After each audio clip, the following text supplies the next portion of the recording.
அடுத்த 22வது கேள்வி. 22வது கேள்வியை பார்த்துட்டு கொஞ்சம் பயம் ஒன்று வரும். ஆனால் அதில் பயப்படுறது ஒன்றும் இல்லை. இதே கேள்வி தான்.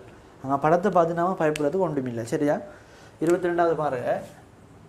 ஒரு வெப்ப இணை தந்திருக்கிறாங்க. உருவில் காண உருவொன்றில் வெப்ப இணை சந்திகள் உருகும் பனிக்கட்டியிலும் கொதிநீராவிலும் வைக்கப்பட்டு பின்னர் ஒரு பியில் காட்டியவாறு 50 பாய்சிலும் டீட்டா பாய்சியிலும் உள்ள திரவத்தில் வைக்கப்பட்டுள்ளன. ஒரு ஒன்றில் உள்ள வோல்ட்டுமானி +5 மில்லி வோல்ட் வாசிப்பையும் ஒரு பியில் -1.5 மில்லி வோல்ட்டையும் வாசிப்பையும் காட்டுகிறது எனின் வெப்ப இணையின் ஏகபரிமாண மாற்றத்தை காட்டும் எனின் டீட்டாவின் பெருமானம். அப்போ நமக்கு தெரியும் பிள்ளைகள், வெப்ப இணையில் இந்த தூண்டப்பட்ட அந்த மின்னியக்க விசை எப்படி வரும் என்றால் அந்த ரெண்டு சந்திகளுக்கு இடையிலான வெப்பநிலை வித்தியாசத்தால் வரும். சரியா? முதலாவது ஒரு ஒன்றில் வெப்பநிலை வித்தியாசம் என்றது 0 சார்பாக பார்ப்போம். விளங்கிட்டா? 0 சார்பாக பார்த்தீங்கன்னா 100. அதாவது அந்த ஃபஸ்ட்டுக்கு இருக்கிற ரெண்டு பாத்திரம் தானே பிள்ளை, அதில் முதலாவது பாத்திரம் சார்பாக அடுத்தது பார்த்தீங்கன்னால் அதை குறைவாக எடுத்தீங்கன்னா அங்கே அழைக்கிற 100. இப்போ முதலாவது வித்தியாசம் 100, அடுத்ததில் 50 குறைவாக எடுத்தீங்களென்றால் அங்கே அழைக்கிற வித்தியாசம் என்றது டீட்டா -50ன்னு வரும். விளங்கிட்டா உங்களுக்கு? முதலாவது வித்தியாசம் நான் எப்படி பார்த்தேன், முதலாவது இருக்க 0 பாகையில் இருக்கிறது குறைஞ்ச வெப்பநிலை என்று எடுத்தேன் என்றால் வித்தியாசம் 100 என்று வரும். எனக்கு தெரியுது. அதே மாதிரி 50 அடுத்த ஒரு 2ல் 50 பாகை அடுத்த டீட்டா பாகை, இதில் நான் 50 பாகையை நான் என்ன செய்யணும் குறைஞ்ச வெப்பநிலையில் எடுத்தேன் என்றால் அங்கே வித்தியாசம் டீட்டா -50ன்னு வரும். கதைக்கிற விஷயம் விளங்கும்னு நினைக்கிறேன். அதே மாதிரி தான் வெப்பநிலை கீறுவன்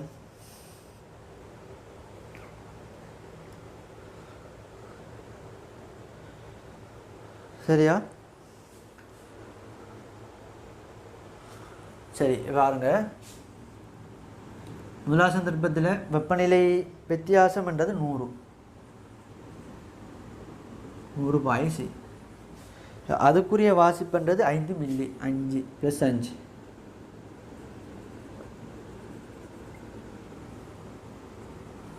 அடுத்தது பாருங்க, -5 வோல்ட். நீங்கள் என்ன செய்யலாம் பிள்ளைகள், ஒன்றோ கீழே குறிக்கலாம்.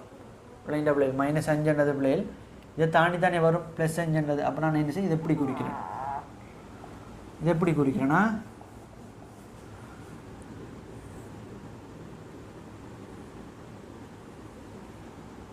இது 100 பாய்சி, -5ன்றது பிள்ளை இது கீழே தான் வரும்.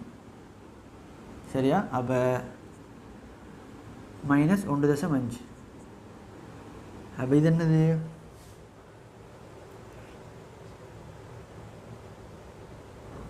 என்ன செய்வோம், டீட்டா -50ன்னு போடுவோம்.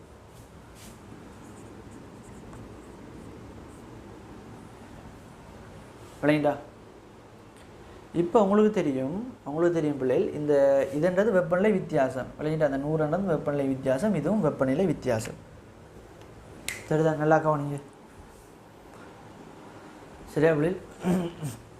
அப்போ இந்த மில்லி வோல்ட் மானின்றது என்னத்தை வாசிக்கணும்னா ரெண்டு சந்திகளுக்கு முடியலான வெப்பநிலை வித்தியாசத்தை. இப்போ இதில் 2 புள்ளிகள் தான் தந்திருக்கிறாங்க. அப்போ எனக்கு என்ன இன்னொரு புள்ளியோட தேவைப்படும். ஏன்னா ஆரம்பத்தை இங்கே பாருங்கள், நம்ம பாகை செல்சியஸ் வெப்பநிலையில் இங்கே பாருங்கள் கெல்வின்டா பிரச்சனை இல்லை, எங்களுக்கு 0க்கு 0ன்னு தெரியும். அப்போ கட்டாயம் செல்சியஸ் வெப்பநிலை வாரணும் எங்களுக்கு 3 இடங்கள் தரணும். ஆனால் நமக்கு ஒரு விஷயம் தெரியும், வெப்பநிலை வித்தியாசம் 0.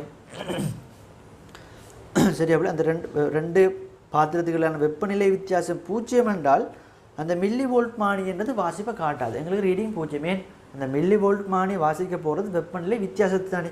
அப்போ நமக்கு தெரியும் இந்த இடத்துல ஒரு புள்ளி வெப்பநிலை வித்தியாசம் 0 இருக்கிற நேரம் மில்லி வோல்ட் 0. இது விளங்குறீங்கன்னு நினைக்கிறேன். சரியா பிள்ளைகள்? இப்போ என்ன செய்கிறேன்டால், இப்போ இது மைனஸ் இந்த நிலத்துக்கு இல்லை, இந்த நிலம் இதன் கீழே இது. சரியா? போட்டேன் என்றால் இங்கே பாருங்கள் 0 சய டீட்டா சய 50 அப்படி என்றால் சய டீட்டா சக 50 50 சய டீட்டா. இது கீழே இது 100. இது 0 சய 1.5 என்றது 1.5. லிபிட் 5.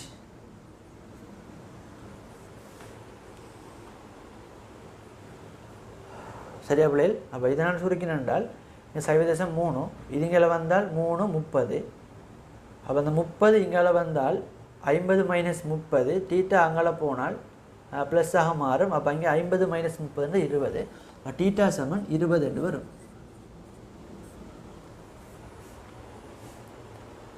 விளங்கிட்டா? டீட்டா சமன் 20.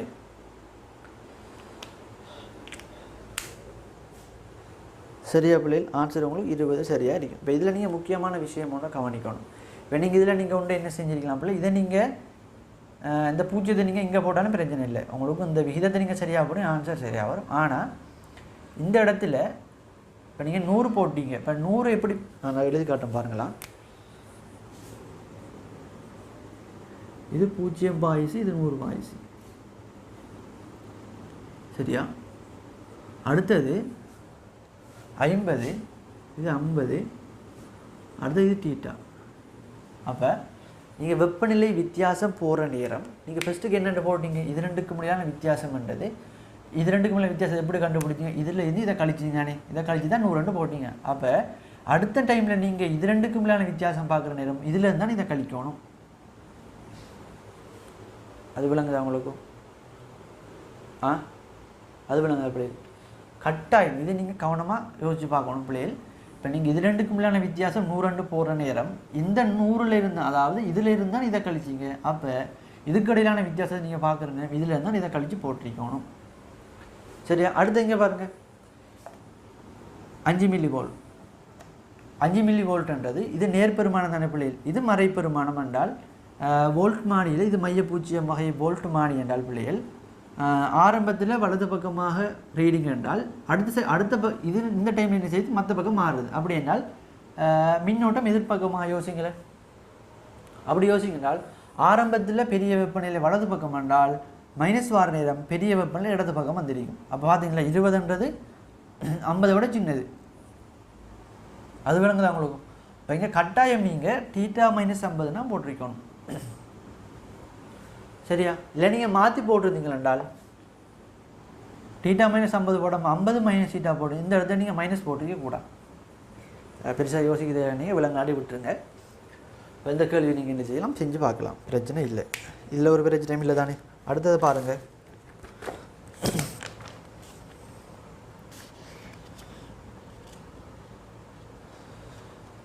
அடுத்து 25வது கேள்வி.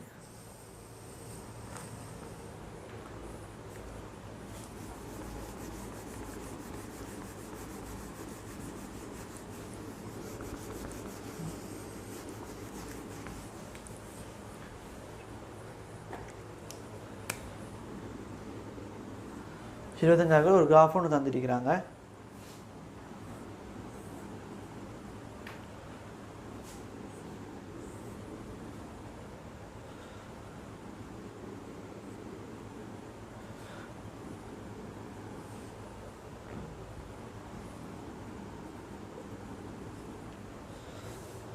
பூஜ்ஜியம் 40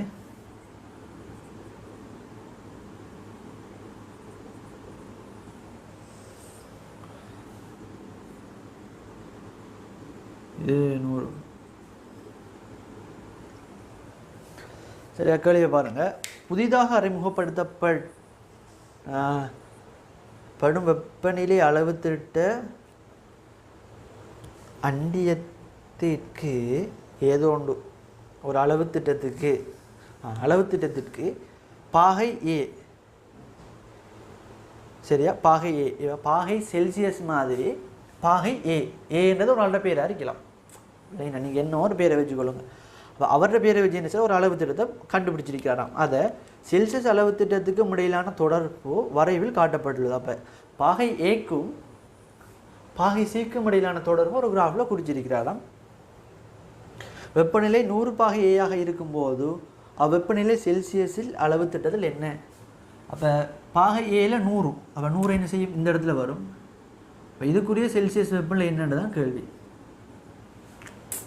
சரியா? இதுக்குரிய செல்சியஸ் நம்ம என்ன செய்யலாம், இந்த நீளத்துக்கு இல்லை இந்த நீளம் போடலாம், அல்லது ஒரு வெப்பமானிய கிரீட்டம். சரியா? ஒரு பக்கம் இந்த பக்கம் பாகை சியை போடுவோம், இந்த பக்கம் பாகை ஏ போடுவோம். 0 பாகை சியில் 40 பாகை ஏ, 0ல் 40, 100ல் 240. கேள்வி என்னது, தீட்டாவில் 100 பாகை ஏக்கு. இப்போ கேட்டது என்ன, தீட்டா என்ன பிள்ளைகள். அப்போ இது கீழே இது. இப்போ தீட்டாவின் கீழே இந்த நீளம் 100 மைனஸ் 0 100. இப்போ 100 மைனஸ் 40 கீழே 100 மைனஸ் 40ன்றது 60 கீழே 240 மைனஸ் 40ன்றது 200. சுருக்கம் என்ன வரும், தீட்டா சமன் 30 பாயின்னு வரும். சரியா? 30 பாய் சி. விளங்கித்தானே பிள்ளை. இப்போ நீங்கள் என்ன செய்யலாம், இதே மாதிரி தான் பாஸ் பேப்பர் கேள்விகளில் இருக்கிறதும் நீங்கள் என்ன செய்யலாம், தாராளமாக செஞ்சு பார்க்கலாம். சரி, இதோட இருக்கட்டும். நீங்கள் என்ன செய்யலாம், இருக்கிற கேள்வியில் பாஸ் பேப்பரில் வெப்பமானியல் சம்பந்தமான கேள்வி எல்லாம் செஞ்சு பார்க்கலாம். இப்போ இதுக்குள்ளுக்கு உங்களுக்கு எஸ்ஏ கேள்விகள் இப்போ தான் ஆரம்பிச்சிருக்கோம். இப்போ ஒரு எஸ்ஏ கேள்விவான அது நிறைய பதில் சேர்ந்து வரும். நான் நினைக்கிறேன் ஒரு வெப்பமானியில் ஒரு எஸ்ஏ கேள்வி ஒன்று இருக்குது, அது கனவுல உயிர்வெல்லாம் சம்மந்தப்பட்டு வரும்னு நினைக்கிறேன். நான் அது படிக்கிறது போகிறேன், அந்த எஸ்ஏ கேள்வி உங்களுக்கு ஒருக்கா செஞ்சு காட்டுறேன். சரியா? இப்போ நீங்கள் என்ன செய்யலாம், உங்கள்கிட்ட இருக்கிற கேள்விகள் வேறு நீங்கள் படித்த இடத்துல இருக்கிற கேள்விகள் என்ன செய்யலாம், இதுக்கு பிறகு செஞ்சு பார்க்கலாம். ஏதாவது சந்தேகங்கள் இருக்கும்னா நீங்கள் தாராளமாக கேட்டுக்கொள்ளலாம். அப்போ நமக்கு இதோட வெப்பமானிகள் பகுதி முடியுது. அடுத்து நாம் ஆரம்பிக்க போகிறது வெப்ப விரிவு சம்மந்தமான பகுதி. சரியா? விரிவுகள் நம்ம ஆரம்பிக்க போகிறோம். அப்போ இலகுவான பகுதி. சரிதானே? இப்போ விளங்கித்தானே. நான் மெக்கானிக்ஸ் என்று எடுத்தோம்னா முதலாவது கேள்வி ஒரு மாதிரி இருக்கும், ரெண்டாவது கேள்விக்கு இன்னொரு ஐடியா, மூணாவது கேள்விக்கு இன்னொரு ஐடியா, மாறி மாறி மாறி டைம் கூட தேவைப்பட்டிருக்கு. இப்போ இதை பார்த்தீங்களா, எல்லாமே ஒரே மாதிரி தான், பக்கத்தில் என்ன செய்யலாம், அப்படி எழுதிட்டு போகலாம். விளங்கிட்டா? அப்போ ஒரு கேள்வி இல்லைன்னா அடுத்தது விளங்கும், இது விளங்கினா அது விளங்கும். எல்லாமே சிம்பிளான விஷயங்கள், அழகாக நம்ம மார்க்ஸ் எடுக்கலாம். ஒரு 17.5 மார்க்ஸுக்குரிய பகுதி இது. நீங்கள் ஸ்ட்ரக்சரும் செய்யலாம், எஸ்ஏயும் அழகாக செய்யலாம், ஒரு 5 எம்சிக்கும் வரும். இப்போ நீங்கள் படிச்சிங்கன்னா சிம்பிளாக இருக்கும். இது நமக்கு நிறைய சமன்பாடுகளும் இல்லை, இதில் பெருசாக யோசிக்கிறதுக்கு ஒன்றும் இல்லை, ஒரே மாதிரி தான். பார்த்தீங்களா, இப்போ மெக்கானிக்ஸ் என்று பார்த்தீங்கன்னா நம்ம என்னத்தை போடணும், என்ன விஷயம் குறிக்கணும், என்ன சமன்பாடு போகிறோன்னு யோசிப்போம். இப்போ இங்கே ஒன்றுமே இல்லை. இப்போ நாங்கள் அடிப்படை விஷயம் 2-3 தான். இப்போ மும்பை புள்ளியிட வெப்பநிலை என்றது 273.16 0 பாகக்கூடிய வெப்பநிலை கெல்வின் வெப்பநிலை 273.15 என்றது. வேறு ஒன்றுமே இல்லை. நாங்கள் ஆரம்பத்தில் படித்தோம் வெப்பமானிக்குரிய சில இயல்புகள், அதெல்லாம் கூட்டுக்கல்வியில் கேட்பாங்க. சில நேரம் உங்களுக்கு ஸ்ட்ரக்சர் அப்படி எஸ்ஏ அப்படி வார நேரம் உங்களுக்கு சில நேரம் கேட்கலாம். மற்றபடி இப்படியான கணக்கில் வார நேரம் நமக்கு இந்த வெப்ப இணைன்னு சொல்லுவாங்க, வாயு வெப்பமானு சொல்லுவாங்க. இப்போ நாம் யோசிப்போம் என்னது, வெப்ப இணை தான். இப்போ இந்த பாருங்கள், இதில் ப்ளஸ் வோல்டேஜ் தந்து மைனஸ் வோல்டேஜ் தந்து வெப்பம் நிலையை தார நேரம் நாம் இப்படிலாம் படிக்கலையே, நம்ம வெப்ப இணையில் இதெல்லாம் படிக்கலைன்னு நம்ம யோசிப்போம். ஆனால் வெப்ப இணைக்கும் இதுக்கும் சம்பந்தம் இல்லை. ரெண்டு வெப்பநிலைக்குரிய வெப்பமான இயல்புகள் தந்துட்டாங்க. அப்போ நாம் என்ன செய்யலாம், அழகாக நாம் இதெல்லாம் செஞ்சு முடிக்கலாம். சரிதானே? இப்போ இருக்கிற கேள்வியில் என்ன செய்யுங்க, செஞ்சு பாருங்கள். சிம்பிளான ஒரு பகுதி.